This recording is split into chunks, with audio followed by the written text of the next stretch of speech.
Padre que estás en los cielos, gracias por estar juntos, abriendo la palabra y que pedimos lo que hemos de considerar ahora, que nos des entendimiento para responderlo y nos des capacidad, Señor, para discernir el beneficio espiritual de nuestras almas. Nos encontramos agradecidos en el nombre de Jesús. Amén. Bien, hemos dicho que cuántos discursos encontrábamos en el libro de Deuteronomio. Vamos a entrar en el primer, decíamos que era aquel en el cual el planteamiento era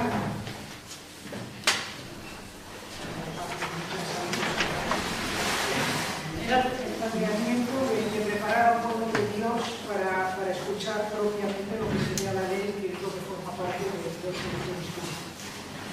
Entonces, por eso es el título de la necesidad de prepararse espiritualmente para escuchar los mandamientos de Dios. Os dije que de entrada pues íbamos a plantearnos el esquema general de la sección solamente para que os situase, el tiempo no nos permite más. Y después, a partir de ahí, pues en este caso del segundo discurso, destacaremos 4 temas en concreto. En cuanto a los hechos que recoge la sección esta, que va desde el capítulo 1, versículo 5 al 3:29, entonces incluye la experiencia de un primer... pone relieve a lo peor. ¿Qué quiere decir? Es el tren de Oreb, de Sinaí, es cuando el pueblo recibe la ley de Dios, y del peor es el momento en que Israel ha de tomar entrada a la tierra de la promesa. A ver si tengo por indicar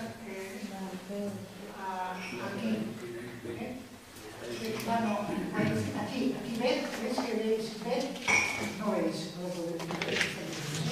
Entonces, sería desde aquí abajo, desde Oreb, el camino que sigue Israel hasta llegar hasta llegar a la puerta de la tierra promesa. Sí. Perdón, aquí los apuntes tenemos a Baal. Sí, está equivocado. Vale. Está equivocado. Me di cuenta, me parece ayer esta mañana. Me di cuenta esta mañana. No me suena Baal, pero es una cosa. Entonces, porque la perspectiva es desde que Dios da la ley hasta el momento en que ellos están en el otro lado del Jordán para introducirse. Entonces, en esta sección encontramos un primer intento fracasado, que es la primera vez en que el pueblo de Israel, pues después que Dios les ha dado la ley, les dice que ya han estado suficiente tiempo allí y entonces que vayan, que se trasladen para ya entrar a la tierra de la promesa. Porque ya si Dios ya los ha libertado, si Dios ya les ha dado la ley, pues ahora ¿qué falta? No falta nada. O sea, no falta nada. El objetivo no era salir de Egipto. El objetivo era llegar a la tierra de la promesa. Entonces, vemos que en el primer momento hay una experiencia de fracaso. ¿Recordáis en qué consistió el fracaso? Ahora veremos en algún momento. Entraron los espías y dijeron que era... Exacto. Sí. Que llegan allí y ahora veremos ese aspecto un poquito. Después, ¿qué pasa? Pues con ese fracaso encontramos ahora... Es un segundo intento. O sea, el primer intento de entrar a la tierra de la promesa fracasó, no porque Dios no les llevase y les diera las promesas, sino porque ellos desconfiaron de Dios. Y ahora el Señor, porque Él les ha dado las promesas, y el objetivo de Moisés, ¿qué era? Era sacarlos de Egipto para introducirlos en la tierra de la promesa. Entonces hay un segundo intento, y eso está relatado en el capítulo 2, del 1 al 25, y en el versículo 26 del capítulo 2 hasta el 3:29, entonces comienza a hablar del primer proceso de conquista. Es lo que sería la conquista. Cuando digo al este del Jordán, quiero decir toda esta zona. La tierra de la promesa es esta, entre el Jordán y el Mediterráneo. Y entonces es las primeras conquistas que eran los 2 reyes de los amorreos que hemos mencionado antes. Entonces, la segunda parte de esta sección es la que va a ocupar el capítulo 4, y es una exhortación a escuchar y a obedecer la ley de Dios. Si miráis el capítulo 4, pues veréis lo que tenemos ahí. La primera no añadir ni disminuir a la palabra de Dios, lo que les está diciendo. Versículo 9 les está diciendo que no se habían de olvidar, no se habían de olvidar de la ley de Dios. En el versículo 16 es una advertencia a que no se habían de corromper. El versículo 25 ya hay una advertencia profética. Dice: cuando hubieras engendrado hijos e nietos y hubieras envejecido la tierra y os corrompierais y hicierais sepulturas, entonces Dios ya profetiza, anticipa lo que hará Israel, entonces les da alternativas. Y al final de ese capítulo 4, una de las cosas que encontramos son las primeras ciudades de refugio. Este sería un esquema general de la sección para que os situéis y pasamos. Entonces, de esta sección, el objetivo ¿cuál es? Pues es destacar 4 cosas, cuatro temas, 4 ideas, 4 principios generales que después veremos que también son extrapolables más allá de la dispensación de Israel de la obediencia, límites, 4 palabras, separación y compromiso. Y lo primero que vamos a ver es ese aspecto de obediencia. Vamos a Deuteronomio, capítulo 1.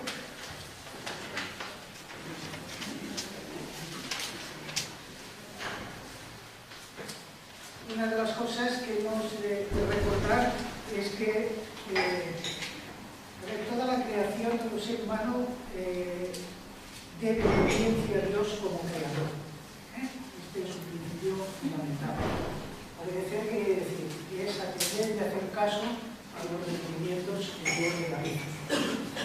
Siempre hemos de recordar que la obediencia a Dios no es una obediencia ciega, Dios explica. Es una obediencia razonada, no es una obediencia solamente para evidenciar la autoridad, sino que es obediencia para bien de aquel que lo ejecuta. Ese siempre es el planteamiento. Entonces, una de las cosas, la otra cosa que es el pueblo de Dios, aparte de deber obediencia a Dios como creador, también le debe obediencia como ¿qué? Como redentor. Aquel que me ha creado, por el cual debo obedecerle para poder llevar a término el objetivo de esa obra creacional en mí. Entonces ahora me ha redimido, me ha redimido. Y entonces el objetivo es obedecerle para que esa realidad de la redención pueda manifestarse de una forma completa y total. La obediencia a Dios no es una cosa subjetiva. La obediencia a Dios, la obediencia a Dios implica obediencia a sus mandamientos. Aquí hay que obedecer a los mandamientos de Dios, a las instrucciones que Dios nos da, llegamos a término de una manera clara. Entonces, el mandamiento es la expresión de la voluntad de Dios hecha en palabras. O sea, que es una cosa clara, Dios se explica con claridad. ¿Qué quiere decir? Dios da detalles. Fijaros que cuando lees la Escritura y hay algún mandamiento de parte de Dios, Dios explica por qué y para qué. Y no nos deja únicamente. De hecho, los padres en ciertos momentos pues, hubiesen sufrido como hijos. Entonces, eso lo haces porque yo digo, cuando llegas a una situación límite que ya no hay manera de salirse, siempre nos queda ese último recurso. Y os reís, pero ya veréis que vosotros volvéis a reproducir el mismo elemento. Cuando llegas a un punto límite, eso lo haces porque yo lo digo, ya se acaba. Dios no actúa de esa manera.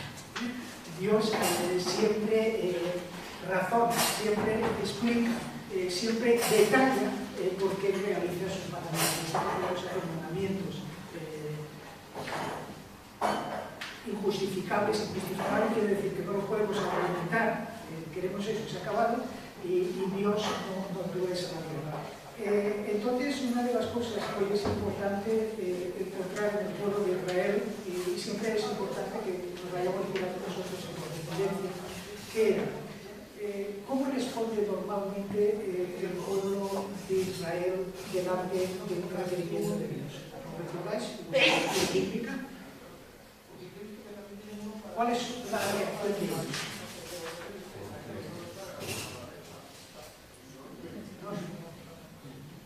Podéis hablar en voz alta. Todo lo que tú digas haremos. ¿Siempre es? Sí.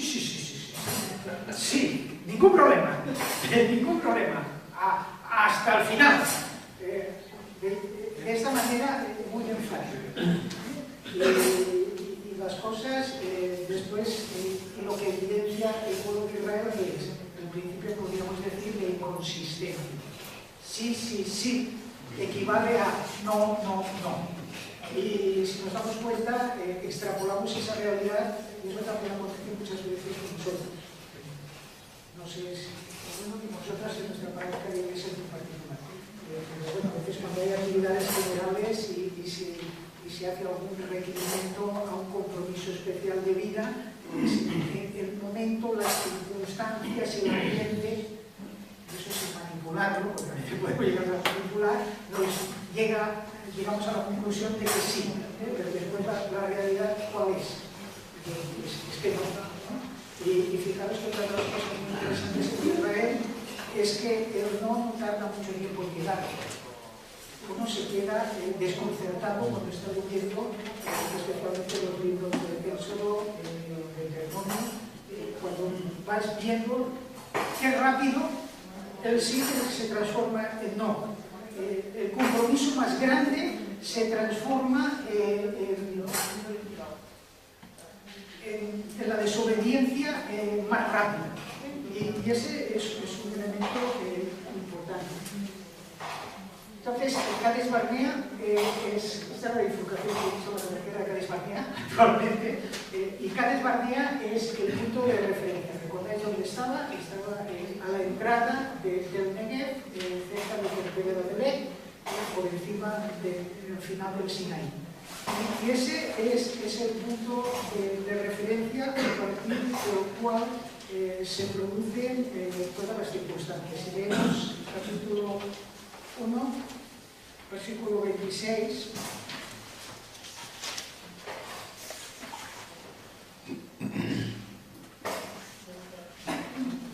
¿Qué dice? 1:26 y lo que. Sin embargo, no quisisteis subir, antes fuisteis rebeldes al mandato de Jehová vuestro Dios. Entonces, aquí Dios les está recordando lo que había pasado en que la primera vez que habían llegado a Cades Barnea ya habían enviado los espías, ahora que han llegado la segunda vez. Y una de las cosas que les está recordando es ese principio. O sea, Dios os mandó que subieseis. La evaluación que trajeron los espías sobre la tierra es que era una tierra perfecta, pero el hecho de que no subieseis, es verdad que eran ciudades amuralladas, que lo veíais muy difícil, pero también es verdad que Dios se comprometió en daros la victoria sobre aquellas ciudades, y la realidad no es que no podían, sino que no quisieron. Es interesante diferenciar entre el no poder y el no querer. Nosotros muchas veces también enmascaramos el no querer con el no poder. Y de las cosas que Dios nos requiere, todo lo podemos. Tenemos un texto bíblico que dice: en el Señor Jesucristo todo lo podemos. Podemos todo aquello que Él nos mande, no aquello que nosotros nos liemos con nuestra cuenta. Entonces aquí les recuerda ese primer momento que no quisisteis, y la segunda cosa que es explica: lo rebelasteis. Y rebelarse es levantarse contra la autoridad de Dios. Entonces no solamente no quisisteis hacer lo que yo os dije, que habíais dicho que sí, sino que además os rebelasteis. Fijaros, es interesante la descripción de esa revelación, de esa rebelión. Versículo 27 dices: y murmurasteis en vuestras tiendas diciendo. ¿Qué es murmurar? Bajito que no se entiende. Entonces quieren decir que lo dijeron, pero públicamente no. públicamente. ¿Y qué hicieron? En privado, en vuestras tiendas, diciendo, porque Jehová nos aborrecía. Nos ha sacado de tierra de Egipto para entregarnos en manos del amorreo para destruirnos. Y fijaros que no solamente es no querer, la falta de obediencia a Dios la llegamos a justificar si dejamos tiempo suficiente para decir barbaridades más grandes. Entonces, no queremos, entonces nos rebelamos, y ahora el problema no somos nosotros, el problema es Dios. Y el problema de Dios, fijaros, claro, eso no se atreve a decirlo públicamente, porque no, es que Dios nos aborrecía. ¿Cómo que Dios nos aborrecía? Tenía fundamento para decir que Dios nos aborrecía. Si Dios les aborrecía, cuando comenzaron a clamar en Egipto, podía pasar olímpicamente de ellos. O sea, había evidencia cómo se habían comportado todos esos 40 años en el desierto. Todo ese tiempo Dios los aborrecía. Dice, nos aborrecía, ¿y qué quería? Nos quería destruir, que nos ha sacado de Egipto para entregarnos en manos del amorreo. Y bien, y delante de esa acción, de esa decisión, y de esa decisión tan grave, ¿cuál es la reacción de Dios? La reacción de Dios la encontramos en el versículo 40. Si vais al versículo 40, dice que entonces, el versículo de vosotros, Dios le dice, vosotros, volveos y partidos del desierto, camino del mar Bermejo. ¿Qué quiere decir? Que habían llegado a Cades Barnea y lo que os decía, el golfo de Acabo. Pues ahora, como no queréis entrar, volveros sobre vuestros pasos. Son los 40 años, los 38 años siguientes. Ahora, fijaros ese hecho interesante, porque eso también evidencia un elemento de carácter importante, y veréis que incluso en esos elementos ahí sí que hay el catolicismo con nosotros. ¿Cuál es la reacción del pueblo? Dice, entonces respondisteis y me dijisteis, pecado hemos contra Jehová. Y uno diría, pues muy bien, ¿no? Les ha dicho que entren, ellos no han querido, se han rebelado y han dicho que Dios quería acabar con ellos, pero bueno, reconocen su pecado y lo confiesan. Fijaros, para pedir perdón, entre otras cosas, se necesita reconocer el pecado y saber mal. Nos sabe mal, nos duele que hemos pecado, confesarlo. Y otra cosa que dicen los católicos es propósito de la enmienda. El propósito de la enmienda quiere decir, y nos sabe tan mal que no queremos volverlo a hacer. Esa confesión sincera consigue un perdón real. Muchas veces no tenemos perdón real porque no hacemos una confesión sincera. Ese es otro tema para poder tratar. Pero aquí, ¿qué es lo que dicen? Ellos han dicho, hemos pecado. Y nosotros decíamos, mira qué bien, es una confesión. Pero fijaros cómo muchas veces vestimos de espiritualidad nuestra propia voluntad. Y aquí en el pueblo de Israel, en este contexto, es que eso es escandaloso. Y a continuación, ¿qué dice? Hemos pecado contra Jehová. ¿Qué sigue? El versículo 41. A ver, que no sigue, no se escucha. Entonces respondiste y me dijiste, hemos pecado contra Jehová. Nosotros subiremos y pelearemos conforme a todo lo que Jehová, nuestro Dios, nos ha mandado. Y os armasteis cada uno con sus armas de guerra, y os preparasteis para subir al monte. A ver, hemos pecado, y ahora que dice, y obedeceremos. ¿Pero qué les acaba de mandar Dios? Que se vayan para el Mar Rojo. A ver, estás en otra pantalla. Esa pantalla ya pasó. Esa pantalla ya pasó. No quisiste y no era... Es que me cogió miedo. Hemos visto, las palabras explican que no es que me cogió miedo. Es que voluntariamente no quisieron. Se rebelaron y dijeron que Dios les aborrecía, que los iba a matar. Y entonces Dios les ha dicho, pues bueno, si no queréis entrar, no entréis. Y ahora vienen ellos y dicen, hemos pecado, que dicen, qué bien, se confiesa, pero no hay confesión. ¿Qué hay? Una palabra que comienza por H. Hipocresía. Hipocresía. Una característica no muy lejana de los creyentes de todas las épocas. Porque no queda bonito. Ahora sí, ostras, fíjate, ahora queremos hacer la voluntad del Señor. Y ahora nos armamos y ahora lo que sea. ¿Qué dice el versículo siguiente? Jehová me dijo, diles, está hablando Moisés, no os subáis ni peleéis, porque no estoy entre vosotros, porque no seáis heridos delante de vuestros enemigos. Y es el problema. A ver, es que el problema es que no vais donde queréis. Para que vosotros podáis vencer a esos pueblos que son mucho más grandes que vosotros, yo os he de llevar. Entonces, realmente aquí es un dicho importante, porque lo encontramos, y os hablé y no disteis oído, antes fuisteis rebeldes al dicho de Jehová y persististeis con la altivez, subisteis al monte. Entonces, ahí es el elemento de la obediencia. A la obediencia podemos responder en desobediencia, pero a la desobediencia podemos responder con más desobediencia, pero encima, porque el pecado cada vez que no lo confesamos sinceramente lo complicamos.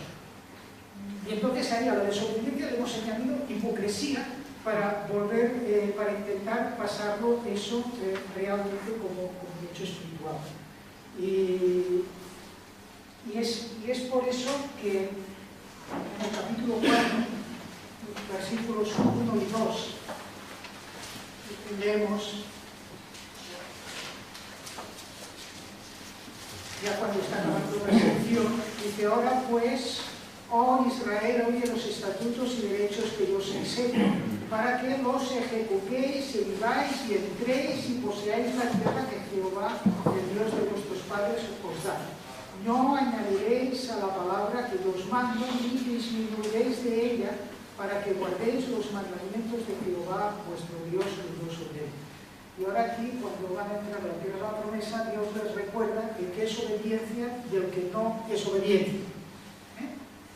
Obedecer, ¿qué significa? Pues significa oír. Significa, ¿qué más? Ejecutar. La obediencia no solamente es escuchar, es hacer. Normalmente la palabra obedecer, tanto en el Antiguo como en el Nuevo Testamento, tiene esa doble implicación que no solamente es oír, sino es hacer. No solamente es guardar, sino que es ejecutar. Y ese es el primer elemento que querríamos destacar de este primer discurso. La importancia de la obediencia y de una obediencia sincera. Una obediencia no formal. La importancia de la confesión, pero de una confesión real, no de una confesión de apariencias, porque cuando confesamos una cosa sinceramente delante de Dios, ¿qué pasa? A ver, no quiere decir que no vamos a cometer algún pecado, pero el que sí que quiere decir es que no lo vamos a cometer ya. Cuando volvemos a cometer el pecado de desobediencia después de haber desobedecido y decir que hemos pedido perdón, lo que evidencia ¿qué es? Lo que dice la palabra, hipocresía. Realmente hipocresía. Y Dios no solamente requiere de su pueblo que ¿qué? Él les enseña ¿para qué? Para que lo hagan. No sirve de nada los mandamientos que Dios nos da, que nosotros los podamos entender, comprender, incluso ser capaces de explicar si no lo ejecutamos. Bueno, este sería un primer tema que vosotros después podéis profundizar ahí en el texto. El segundo tema que quería que pudiéramos contemplar es una cuestión, he puesto la palabra límites. Y Y ese es algo importante. Cuando Dios da la tierra de la promesa, si nosotros leemos especialmente el capítulo primero y el capítulo segundo, una de las cosas que vemos es que Dios les da una cosa y los limita. Ellos no podían hacer lo que querían, ellos no podían conquistar la tierra que querían, sino aquella que Dios les había dado. Fijaros, en el capítulo segundo, en el versículo 5, comienza a hablar, bueno, en el 1:20 dice que Dios les ha dado la tierra. Entonces, ¿qué tierra les había dado? La tierra de la promesa. Entonces, una tierra concreta. Pero para eso, entonces ellos tenían que ir entendiendo que quería decir que otras tierras y otros pueblos con los cuales se pudieran encontrar delante, había unos que sí y había otros que no. Una de las cosas curiosas es que a partir del capítulo 2 lo que vosotros podéis ir observando es que de normal el pueblo de Israel no iba a la confrontación por la confrontación, sino que pide permiso para pasar y ofrece pagar lo que coman y lo que beban. O sea, el pueblo de Israel no era un pueblo guerrero. Y la conquista que Dios había planteado era sencillamente para hacerlo un pueblo guerrero y sanguinario. Ese será otro tema que también irá saliendo aquí, y que eso muchas veces nos impide entender bien el Antiguo Testamento y nos produce una cierta reserva. Fijaros, en el versículo 5 del capítulo 2 dice: y no os metáis con ellos, que no os daré de su tierra ni aún la llanura de la planta de vuestro pie, porque he dado la heredad a Esaú el monte de Seir. Entonces les está diciendo: habéis de pasar por el monte de Seir. ¿Recordáis dónde estaba aquella sierra, aquellas montañas entre Sinaí y la península arábica? Habían de cruzar, y entonces les dice: una cosa es clara, aquí las armas guardadas. Este territorio que habéis de cruzar, vosotros no lo habéis de conquistar. ¿Por qué razón? Porque yo no os lo he dado. Aquí será otro concepto interesante que sacaremos después. Dios es el propietario de la tierra. Y eso es un concepto interesante dentro de nuestras sociedades que tienen conceptos muy equivocados en cuanto a la propiedad. Entonces Dios es el Dios, la tierra es de Dios. Y entonces Dios da y Dios quita. Y Dios da unas cosas, pero no da otras cosas. Entonces, la tierra de Seir, Dios lo había dado a los hijos de Esaú. En el versículo 9, entonces llegan a Ar, dice: y Jehová me dijo, no molestes a Moab, ni te empeñes con ellos en guerra, que no te daré posesión en su tierra, porque yo he dado Ar por heredad a los hijos de Lot. Entonces, esta tampoco es vuestra posesión. Llegamos al versículo 19. Están siguiendo el camino hasta el peor, dice, estamos en el capítulo 2. Si os perdéis en algún momento, me paráis, por favor. Si no tiene ningún sentido, ¿no? Que yo vaya siguiendo, sigo con mi rollo. El 19 dice: y te acercarás delante de los hijos de Amón, no los molestes ni te metas con ellos, porque no te tengo de dar posesión de la tierra de los hijos de Amón, que a los hijos de Lot le he dado por heredad. O sea, vuelve a decir, esta tierra tampoco es para vosotros. Y llegamos al versículo 24. Entonces dice: levantaos, partid y pasad el arroyo de Amón. He aquí, he dado en tu mano a Sehón, rey de Hesbón, amorreo, y a su tierra. Comienza a tomar posesión y empeñate con él en guerra. Entonces, honestos no, son honestos con los que realmente vas a poder enfrentarte. ¿Y qué pasa? Y obtener victoria. Ahora después veremos más adelante cuál era la acción de Israel en todas estas guerras. Las guerras del Antiguo Testamento será otro tema interesante, pero aquí vemos, o sea, Dios da y Dios no da. Dios da unas cosas y nos pone límites en las otras cosas que no nos da. Y su pueblo sabe muy bien, en todo momento, lo que sí y lo que no. Ahora está diciendo, pues ahora con este no es un cálculo de fuerzas. ¿Por qué? Porque todas las victorias que tenía que hacer Israel no era un pueblo militar. Diríamos nosotros, era un pueblo civil que se tuvo que armar para poderse defender y conquistar la tierra. O sea, no era un pueblo de soldados. No era un pueblo de soldados. Y entonces, ¿qué quería decir? Que toda victoria de Israel la conseguirían, o sea, ellos habían de obedecer. O sea, Dios da la victoria, Dios da para adelante, ellos, para poderla disfrutar, han de obedecer. Como la tierra es una tierra que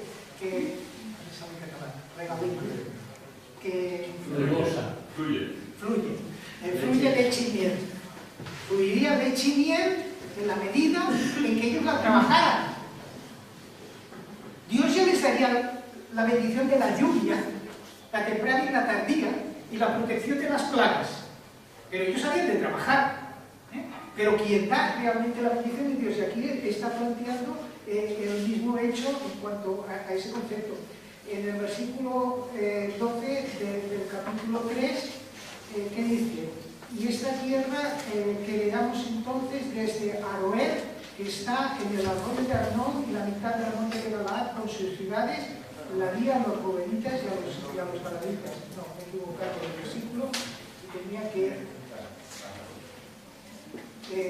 el 2, no es el 12, es el 1 y el 2, dice. Y volvimos y subimos al camino de Basán y subimos a un encuentro rey de Basán para pelear, él y todo su pueblo de Edrei, y díjome Jehová, no tengas temor de él, porque en tu mano he entregado a él y a todo su pueblo y su tierra, y harás con él como hiciste con Sehón, rey amorreo, que habitaba en Hesbón. Y ahora fijaros, es otro pueblo importante y ellos van a poder acceder y vencerlos realmente porque el Señor va delante de ellos. La nota básica lo encontramos en el capítulo 2, versículo 36, en el cual Dios dice lo que da y lo que prohíbe. Y eso es importante porque sale la palabra. Dice, desde Aroer, que está junto a la ribera del arroyo de Arnón, y la ciudad que está en el arroyo hasta Galaad, no hubo ciudad que escapase de nosotros. Todas las entregó Jehová nuestro Dios en nuestro poder. Solamente a la tierra de los hijos de Amón no llegaste, ni a todo lo que está a la orilla del arroyo de Jaboc, ni a las ciudades del monte, ni a lugar alguno que Jehová nuestro Dios había prohibido. Y eso también es la nota que queremos destacar. El pueblo de Dios, hay cosas que Dios concede conforme a la promesa general que nos ha dado y hay otras cosas que nos tienen prohibidas. Y es Dios quien da, es que no es nuestro, es Dios quien da y por eso podemos poseer y es Dios quien no da y por eso no podemos poseer. Entonces, ese sería el segundo elemento. La primera palabra sería la importancia de la obediencia. La segunda palabra sería Dios nos pone límites, por ser cristianos. No podemos hacer lo que queramos, solamente podemos hacer aquello que es la voluntad de Dios, incluso cosas que nos puedan parecer a nosotros buenas y aceptables, no las podemos ejecutar si esa no es exactamente la voluntad de Dios. Y la voluntad de Dios, Él siempre la verbaliza, o sea, la hace conocer, es claro, es específico, no es ambiguo. La tercera palabra que quisiéramos que viéramos, y aquí no se ve casi, y aunque no se ve, sí que está, es la palabra separación. Y aquí hay un elemento importante que habremos de considerar.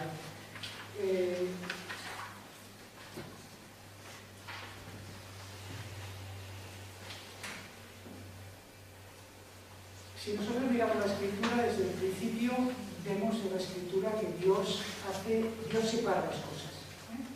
En la creación misma, Dios separa las aguas de la tierra seca y queda la tierra seca por un lado y las aguas por el otro como elementos realmente diferenciados. O sea, ¿qué quiere decir? Separar las cosas quiere decir no, mezclar. No mezclarlo todo. Hay cosas que se pueden mezclar y hay cosas que no se pueden mezclar. Nosotros vivimos en un mundo que es muy integrador. La religión del Imperio Romano también era muy integradora y por eso persiguieron a los cristianos. Las religiones de la antigüedad también eran muy integradoras, a todos los dioses se les aceptaba, siempre que no dijeras que había un Dios único, y por eso Israel estuvo en confrontación con todos los pueblos de alrededor. O sea, se separan cosas para reunir. Separar quiere decir reunir, no dejar sueltas. Y por eso en la Escritura hay dos verdades que van vinculadas, que es el principio de separación y el principio de unidad. Eso tiene connotaciones en el Nuevo Testamento, pero no entraremos.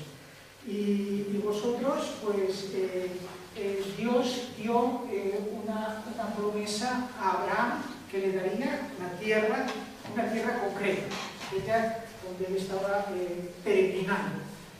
Pero, ¿por qué Dios no se la dio en el momento que le dio la promesa? ¿Veis ahí el pasaje de Génesis? Génesis 15, 16. ¿Qué leéis?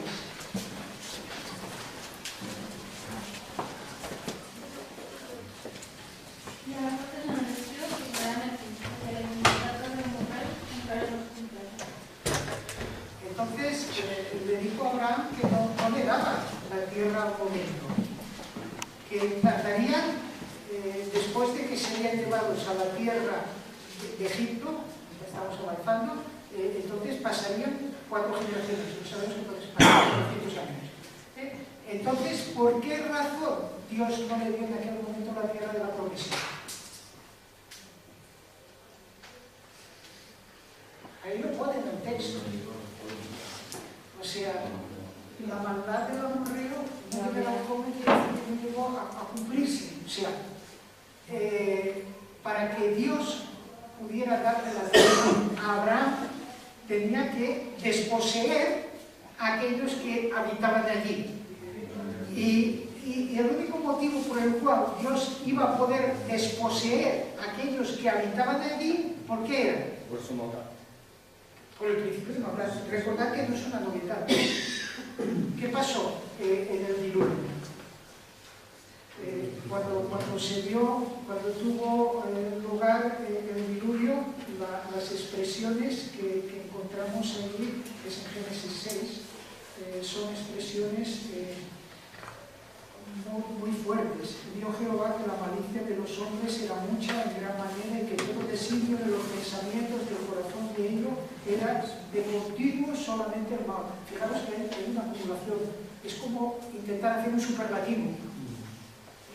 O sea, es que el mal fue a tal punto, no es que había gente pecadora, no que el pecado persistía, es que llegó la situación a un extremo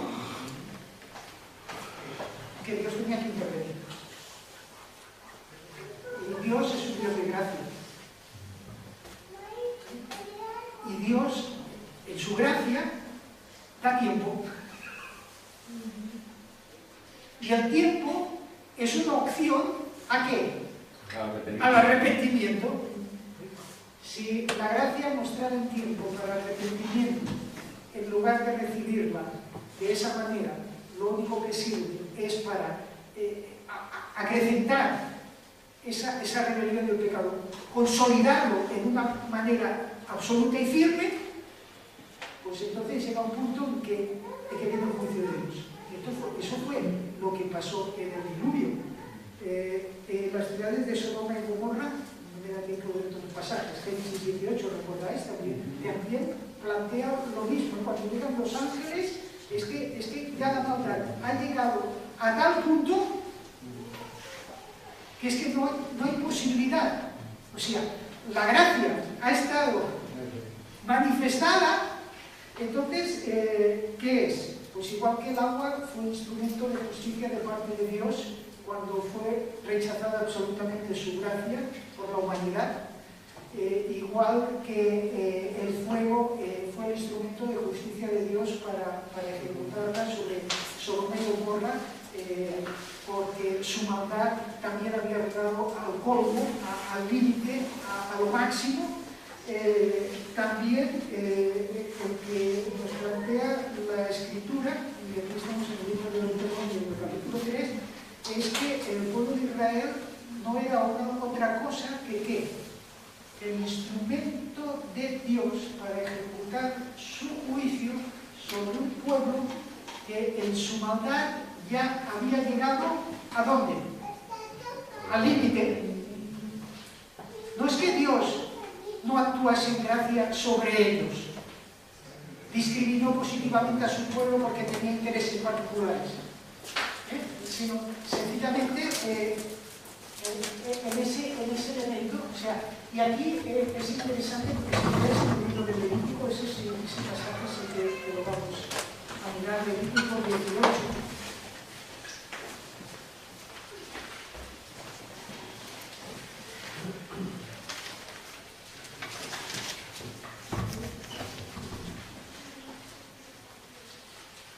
Versículo 24.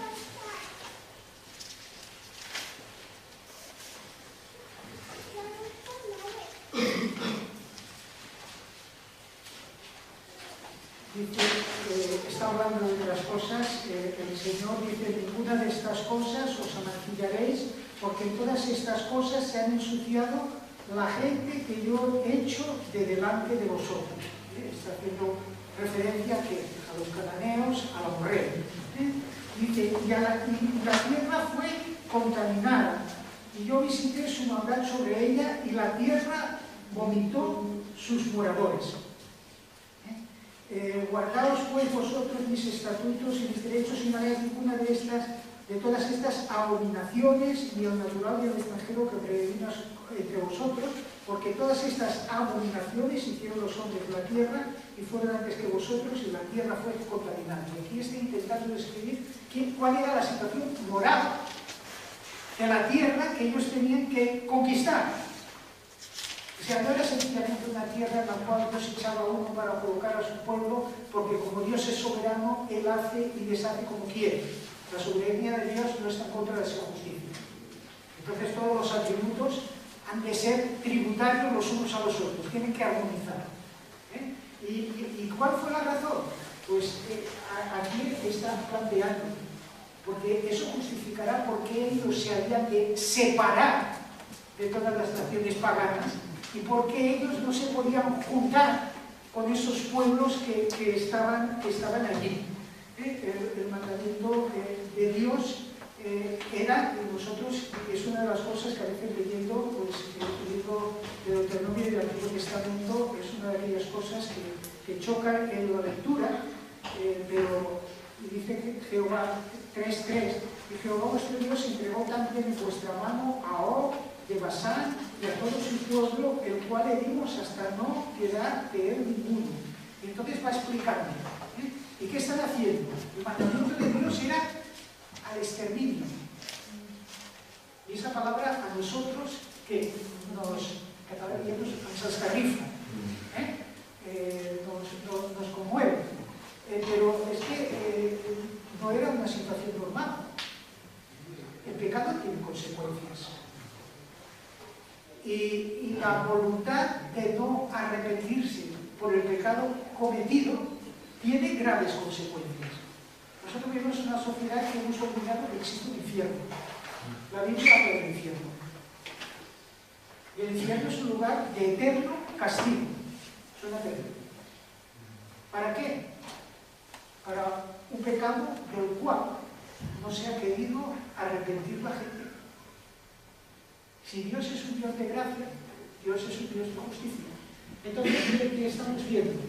Pues la tierra de la promesa iba a ser de Israel sencillamente porque los que habían vivido antes la habían contaminado con su pecado, a tal punto que habían llegado al límite de la manifestación de la gracia de Dios, y ahora era imprescindible que Dios ejecutara su juicio. Dios no hubiese podido ejecutar por agua, Dios lo podía haber ejecutado por fuego. Dios lo quería ejecutar a través de Israel. Entonces, no es una guerra sanguinaria, no es un Dios sanguinario, es la manifestación que el Dios de gracia también es un Dios de juicio. E Israel aquí, cuando ha de destruir a todos esos pueblos, la premisa fundamental, ¿qué es? Porque si eso no acontecía de esa manera, ellos volverían a reproducir lo mismo. Mirad, el pecado tiene una peculiaridad, que cuando uno no porta el pecado en su vida, o uno no se separa del pecado, es la ilustración típica de las manzanas, ¿no? De la cesta de manzanas y una manzana podrida. En mi casa pasa mucho, porque mi esposa antes compra más de la cuenta y somos dos. Y entonces a la que se despista, pues ya tienes una manzana que está podrida. Y a la que te despistas, ¿qué ha pasado? Pero si solamente es una, pues bueno, resulta que la sanidad no se contamina, perdonando la expresión correcta, la terminología, la sanidad no se contamina, solamente se contamina ¿qué? La putrefacción. La santidad no se contagia, el pecado sí se contagia. Y eso es un elemento importante. La santidad, para que sea, hemos de tomar una iniciativa activa, hemos de tomar acción. En cambio, para que las cosas se vayan abajo, es muy fácil no hacer. ¿Por qué? Porque olvidamos que estamos bajo los efectos del pecado. Y el pecado es una realidad de nosotros muy real, de tendencia natural. Si no buscamos la presencia del Señor, lo que hacemos, ¿qué es? Transgredir la voluntad de Dios. Para cumplir la voluntad de Dios tenemos que pasar a la iniciativa. Hemos de querer, aparte de recibir del Señor ayuda. Fijaros que en el Nuevo Testamento ese mismo principio también es presentado, un par de pasajes. Segunda de Corintios, no clásico, Segunda de Corintios, capítulo 6, versículo 14.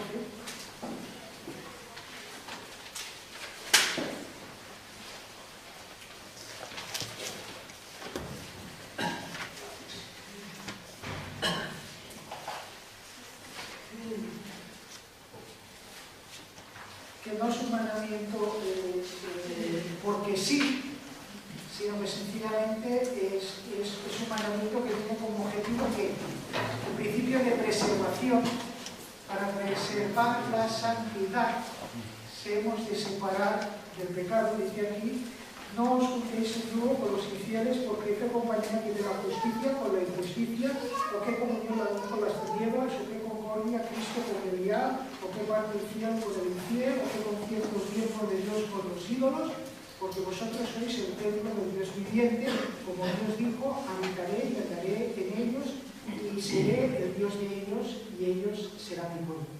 Entonces aquí lo que establece el Nuevo Testamento es que hay cosas que no son armonizables. Hay cosas que no se pueden unir. Igual que el principio general, el agua y el aceite son dos cosas disociadas, que se separan. Entonces aquí igual, o sea, el pecado y la santidad son dos cosas excluyentes, excluyentes por condición. Y entonces aquí esta era una de las razones que estamos viendo. Otro elemento, Pablo, hablando a Timoteo, le dice que no se deje llevar por las pasiones juveniles, sino que siga la justicia, la fe y el amor, y dice: con todos aquellos que con corazón puro invocan el nombre del Señor. O sea, es un principio de asociación. El principio de asociación del creyente es con aquellos que quieren honrar a Dios. Esa es la única manera en que podremos, en una forma activa, vivir en santidad, vivir conforme a la voluntad de Dios. Dejar de lado ese principio básico, el que comportará, y es una cosa que después Dios veremos también que repetía a Israel. El problema de Israel, ¿qué es? Que se quería encontrar otra vez en la misma situación. En el libro de Deuteronomio, varias veces Dios ya profetiza anticipadamente lo que pasaría con Israel. Profetiza anticipadamente pues que ellos... ¿Qué digo? Sí, tengo hasta... y 15, ¿no? ¿Hasta qué hora? Sí, hay cuarto, hermano. Vale. Sí, perdón, no te había oído, lo siento. Hay cuarto. Quiero cumplir el horario. Entonces, lo que decíamos en esta reflexión, el principio de asociación. Entonces, Israel, ¿qué hace? Cuando Israel está ejecutando, por eso Israel no podía hacer guerras por su cuenta. Israel no podía intentar conquistar otros territorios. Israel no podía ser un pueblo expansionista, porque Israel, cuando hizo la guerra solamente ejecutando el juicio de Dios. Entonces quiere decir que estaba limitado en lo que debía hacer. Y ese planteamiento nos permitirá probablemente, nos ayudará un poquito si reflexionamos sobre él, comprender mejor el Antiguo Testamento. El Antiguo Testamento no es un Dios justiciero. El Dios del Antiguo Testamento no es menos Dios de gracia que el Dios del Nuevo Testamento.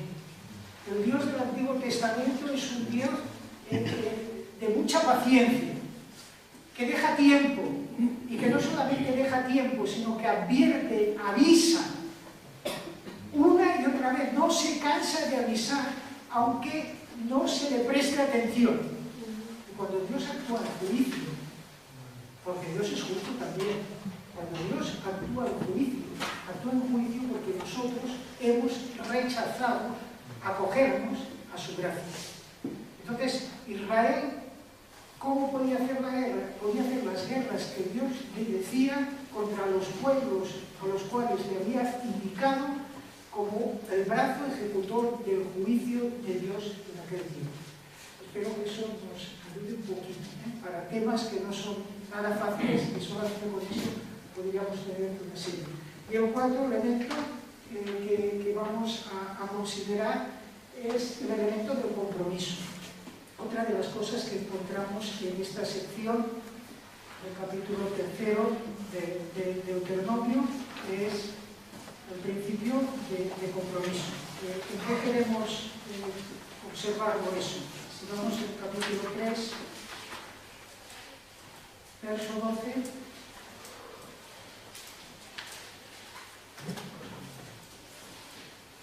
Deuteronomio 3:12. Y esta tierra que heredamos entonces desde Aroer, que está al arroyo de Arnón, y a la mitad del monte de Galaad con sus ciudades, y a los rubenitas y a los gaditas. Y el resto de Galaad y todo Basán del reino de Og, vino a la media tribu de Manasés, toda la tierra de Argob, todo Basán, que se llama la tierra de los gigantes.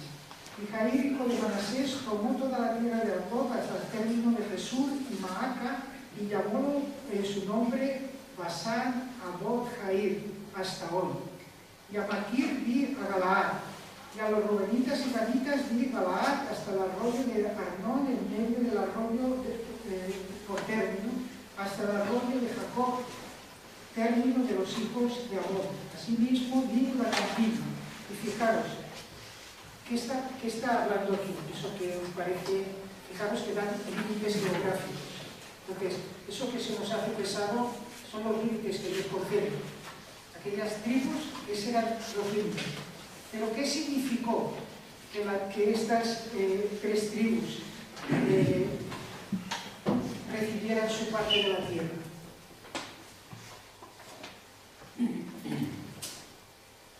Que ellos recibieran su parte de la tierra en aquel momento, ¿qué significaba para ellos?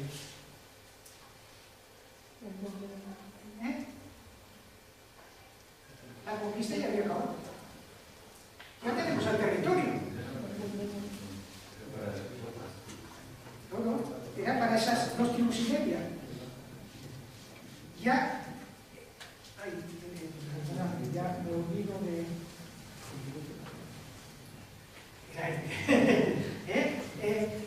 ¿Qué pasaba? Ya tenemos nuestro territorio. ¿Para qué voy a hacer más guerras? Hemos dicho que no hacían guerra por placer. Hemos dicho que no era un pueblo guerrero, que ejecutaban las guerras en el cumplimiento de la justicia de Dios y para conseguir aquella tierra en la cual ellos debían glorificar a Dios en medio de las naciones. Para eso era la tierra de la promesa. Y ellos ya habían recibido su parte. Pero la recibieron con el compromiso de ayudar. De entrada ya vemos ese elemento. ¿Y cuál es el principio? El principio de solidaridad bíblico. El principio de solidaridad. Porque la realidad del egoísmo pues, está en nosotros. Y una vez ya hemos resuelto nuestro problema, vale bien, nos preocupa el otro, pero ya no es mi problema. Te deseo que tú también consigas la tierra, pero yo ya la tengo. Y aquí es importante en este pasaje que se nos dice, pues este territorio, esta tribu, este territorio, esta tribu, este territorio, esta tribu, ya tenemos nuestro propio territorio.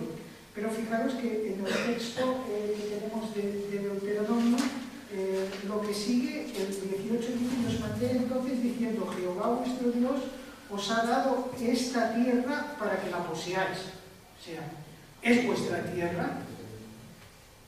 Ya no vais a poseer más tierra. Por más que trabajéis ahora, ya no vais a poseer más tierra. Porque Dios da y pone límites. Pasaréis armados delante de vuestros hermanos, los hijos de Israel, todos los valientes.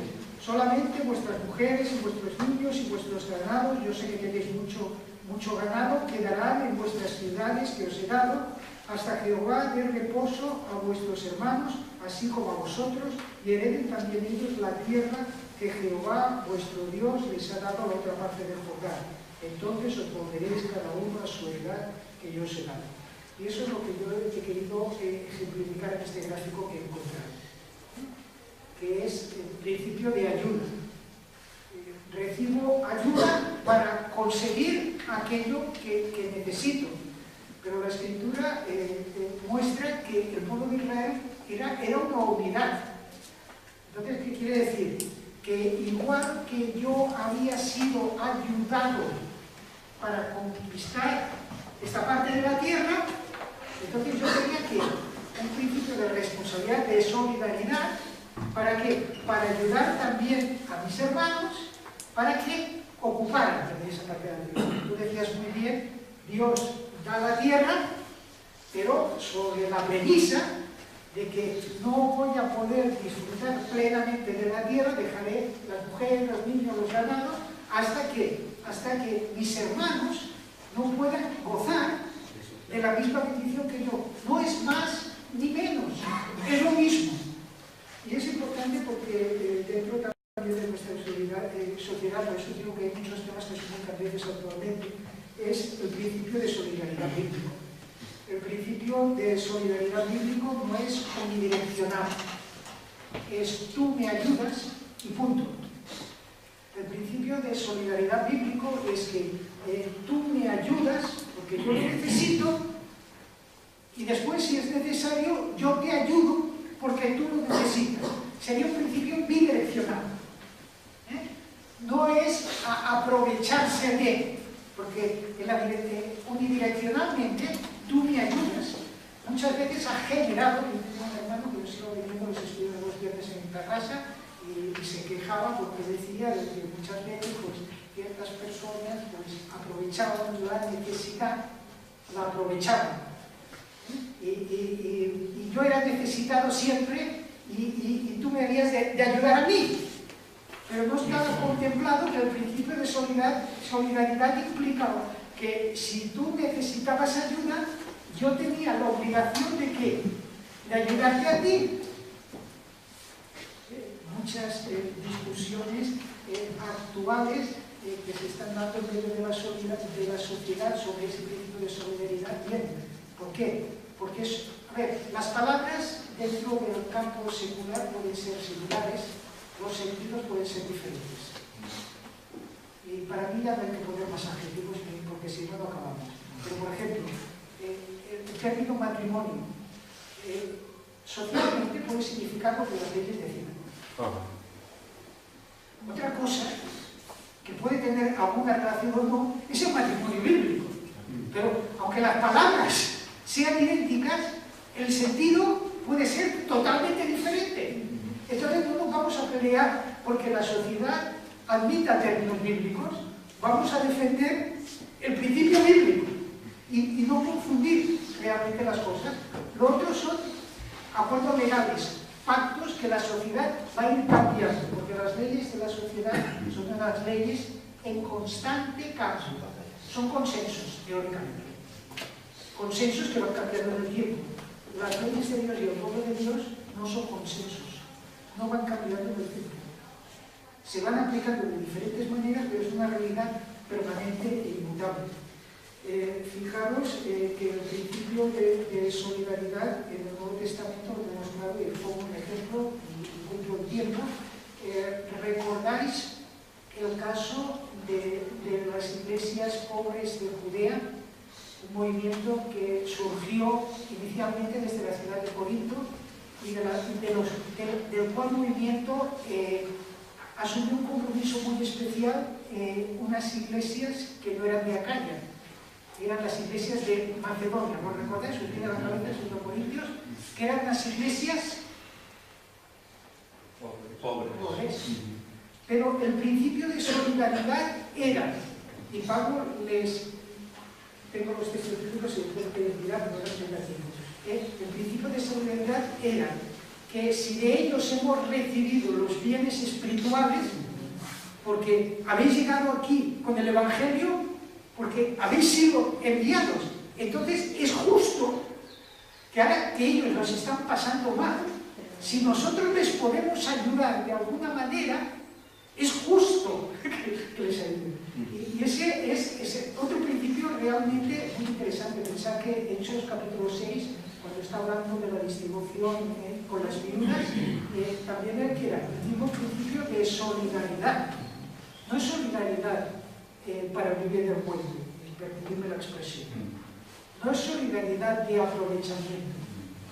Es solidaridad de necesidad.